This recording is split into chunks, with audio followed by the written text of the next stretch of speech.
જય શ્રી કૃષ્ણ, જય દ્વારકાધીશ મિત્રો. આજે આપણે અધ્યાય 18નો 39મો શ્લોક સમજીશું. યદગ્રે ચાનુબંધે ચ સુખમ મોહન માત્મનઃ ઇન્દ્રાલસ્ય પ્રમાદોત્થમ તતામ સમુદ્યાયતમ. અને જે સુખ આત્મ સાક્ષાત્કાર પ્રતિ અંધ છે, જે શરૂઆતથી અંત સુધી ભ્રમણા જ છે, અને જે નિંદ્રા, આળસ તથા પ્રમાદમાંથી ઉત્પન્ન થાય છે તે તામસિક કહેવાય છે.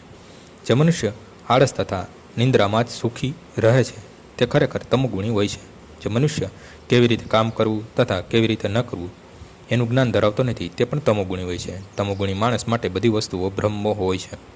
તેને નથી પ્રારંભમાં સુખ મળતું કે નથી અંતમાં સુખ મળતું. રજોગુણી મનુષ્ય માટે પ્રારંભમાં કેટલાક ક્ષણ જીવ સુખ તથા અંતે દુઃખ હોઈ શકે, પરંતુ તમોગુણી મનુષ્યને તો પ્રારંભિક કે અંતે દુઃખ હોય છે.